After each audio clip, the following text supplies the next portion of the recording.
Baik, terima kasih atas kesempatan yang diberikan kepada saya. Saya akan mempresentasikan tentang perencanaan dan pengendalian manajerial. Yang pertama ada pembuatan model usaha, yaitu mencakup 4 dimensi utama. 1. Identifikasi faktor utama yang relevan terhadap kemajuan perusahaan di masa depan. Yang kedua, merumuskan teknik yang memadai untuk meramal perkembangan masa depan. Yang ketiga, mengembangkan sumber data untuk mendukung pilihan strategis. Yang keempat, mentranslasikan pilihan tertentu menjadi tindakan spesifik. Alat perencanaan menggunakan analisis WhatsApp. Kemudian ada penganggaran modal, yaitu keputusan untuk melakukan investasi luar negeri merupakan elemen yang sangat penting dalam strategi global sebuah perusahaan multinasional. Perbedaan dalam hukum pajak, sistem akuntansi, laju inflasi, risiko nasionalisasi, dan sebagainya. Penyesuaian model perencanaan multinasional dari tradisional. Yang pertama, menentukan pengembalian yang relevan untuk investasi multinasional. Yang kedua, mengukur ekspektasi arus kas. Yang ketiga, menghitung biaya modal perusahaan multinasional. Kemudian ada perspektif imbalan keuangan. Haruskah manajer keuangan internasional mengevaluasi ekspektasi tingkat pengembalian investasi dari sudut pandang proyek luar negeri atau dari sudut pandang induk perusahaan? Kemudian ada pengukuran hasil terduga. Terdapat kompleksitas yang harus dipertimbangkan, yaitu pertama, arus kas proyek versus induk perusahaan. Yang kedua, arus kas induk perusahaan yang terkait dengan pendanaan. Yang ketiga, pendanaan yang bersubsidi. Yang keempat, risiko politik. Biaya modal multinasional. Teori penganggaran modal secara khusus menggunakan biaya modal perusahaan sebagai tingkat diskontonya. Dengan demikian, suatu proyek harus menghasilkan pengembalian yang setidaknya sama dengan biaya modal perusahaan agar dapat diterima. Tingkat patokan atau hurdle rate ini berkaitan dengan proporsi utang dan ekuitas dalam struktur keuangan perusahaan sebagai berikut. Tidaklah mudah untuk mengukur biaya modal sebuah perusahaan multinasional. Biaya modal ekuitas dapat dihitung dengan beberapa cara, yaitu satu metode yang populer menggabungkan ekspektasi pengembalian dividen dengan ekspektasi tingkat pertumbuhan dividen. Dengan mengasumsikan DI sama dengan ekspektasi dividen per lembar saham pada akhir periode, PO sama dengan harga dasar kini saham pada awal periode, dan G sama dengan ekspektasi tingkat pertumbuhan dalam dividen. Maka biaya ekuitas atau KE sama dengan DI per PO plus G. Sistem informasi manajemen. Yang pertama, isu yang berkaitan dengan sistem. Jarak merupakan kerumitan yang jelas terlihat, disebabkan oleh keadaan geografis. Komunikasi informasi secara formal umumnya menggantikan kontak pribadi antara manajer operasi lokal dan manajemen kantor pusat.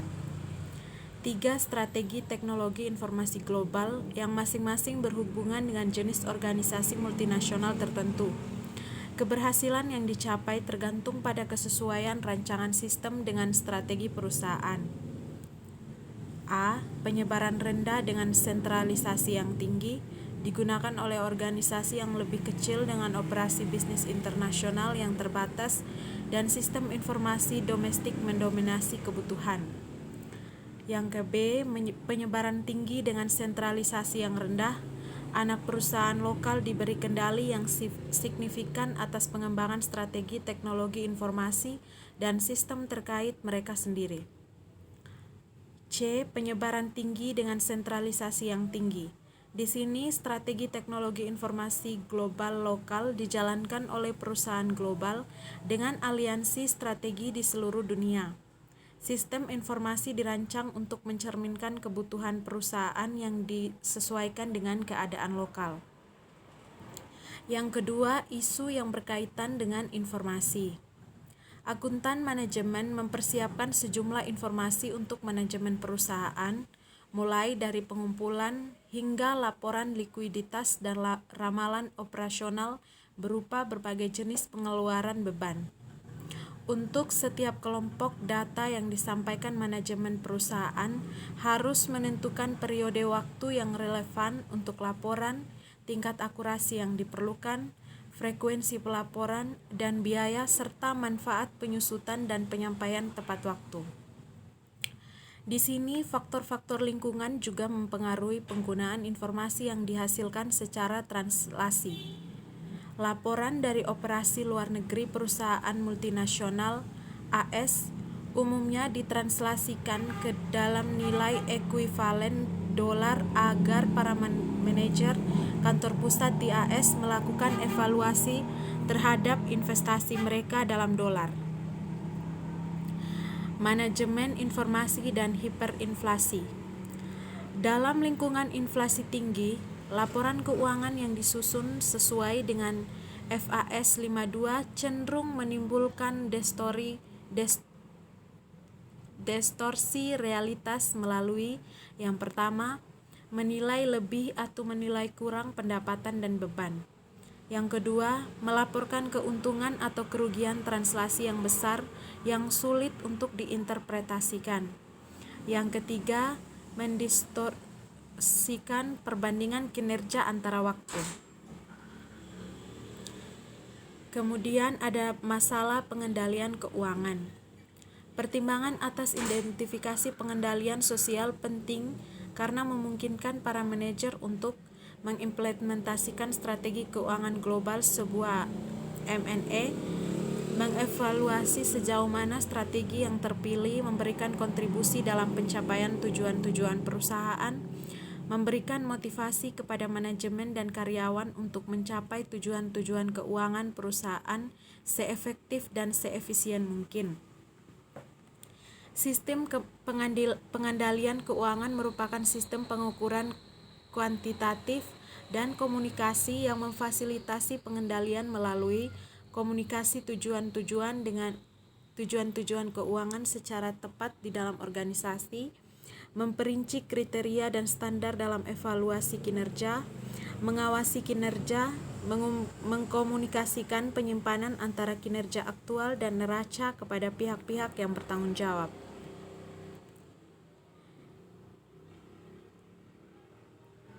Pengendalian multinasional penganggaran operasional versus domestik. Penelitian menunjukkan sistem yang digunakan kebanyakan MNC untuk mengendalikan usaha luar negeri identik dengan sistem perusahaan domestik.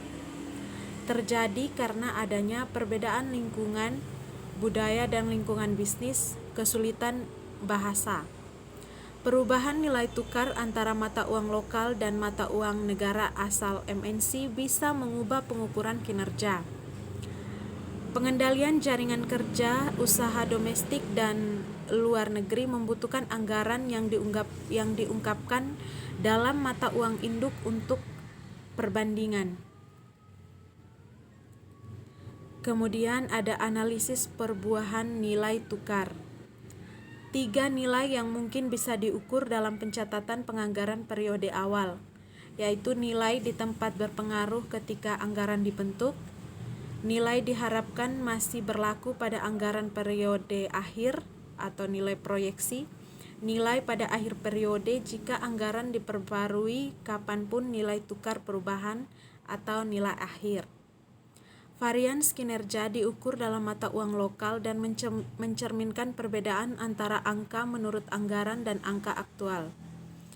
Varian volume dan harga atas penjualan dan harga penjualan akan mencerminkan varians yang dihitung berdasarkan sudut pandang perusahaan lokal.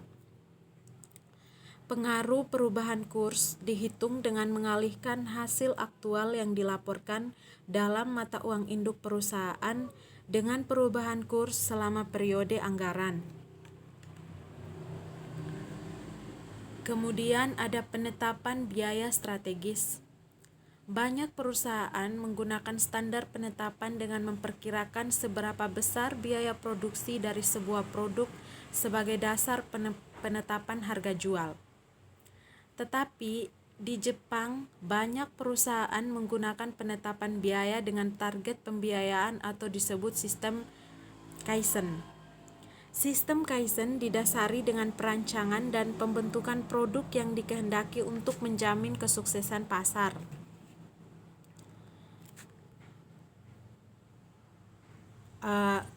Ini ada konsep biaya standar dan konsep biaya Kaizen. Kalau konsep biaya standar itu pengendalian biaya berdasarkan pada kondisi produksi yang ada. Lalu sasarannya seragam dengan performa standar. Ketentuan standar ditetapkan tiap tahun. Analisis varian berdasarkan atas aktual versus standar.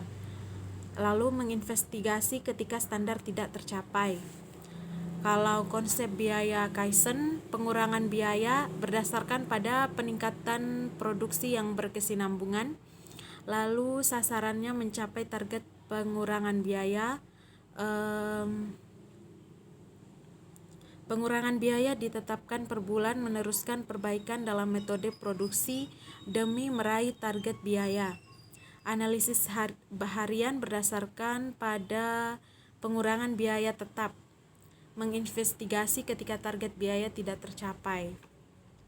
Kemudian ada evaluasi performa di luar negeri. Sistem evaluasi yang tepat guna dapat berfungsi sebagai untuk memastikan perilaku manajerial konsisten dengan strategi prioritas, menilai profitabilitas dari usaha yang ada, mengetahui aspek-aspek kinerja mana saja yang tidak berjalan sesuai rencana, mengalokasikan sumber-sumber bagi perusahaan secara produktif, mengevaluasi performa manajerial. Kemudian ada isu-isu utama evaluasi performa usaha luar negeri. Yang pertama ada konsistensi, lalu kinerja unit versus manajer, kriteria performa, ketentuan pengukuran dan perubahan harga dalam penilaian. Praktik penilaian performa atau ICI untuk meniadakan semua penyimpangan yang ada. ICI menyatukan penyeragaman yang ada dalam sistem pelaporan internalnya. ICI membagi ukuran performa mereka ke dalam dua kategori, jangka panjang dan jangka pendek. Pengaruh valuta asing. ICI menggunakan sebuah perkiraan nilai pertukaran untuk menyusun anggaran dan nilai periode akhir aktual untuk mengukur performa. ICI yakin bahwa perubahan nilai tukar lebih berpengaruh daripada kepastian pengukuran akuntansi.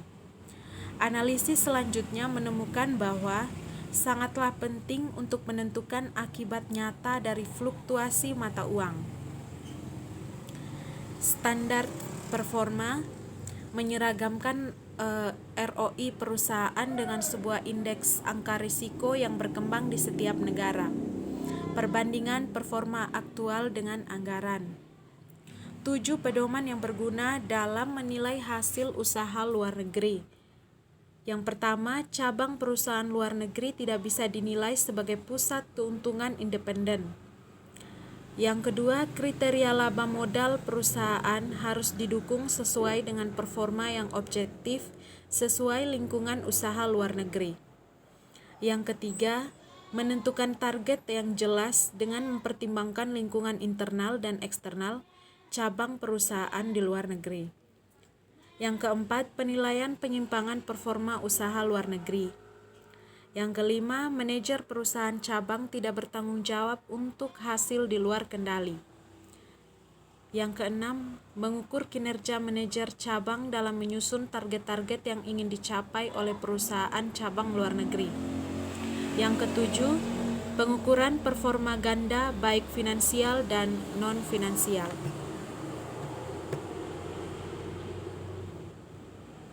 Yang berikut ada nilai pelaporan, yaitu penciptaan nilai, kemudian penyajian nilai, kemudian realisasi nilai. Nilai pelaporan atau model pengungkapannya, peninjauan di luar pasar, yaitu lingkungan kompetitif, lingkungan birokrasi, lingkungan ekonomi makro, landasan nilai, inovasi, produk, pelanggan, rantai persediaan masyarakat, lalu nilai strategis internal, target, sasaran, tata kelola organisasi, lalu mengatur nilai, informasi keuangan, posisi keuangan, risiko manajemen, performa segmen. Sekian presentasi dari saya. Terima kasih atas perhatiannya.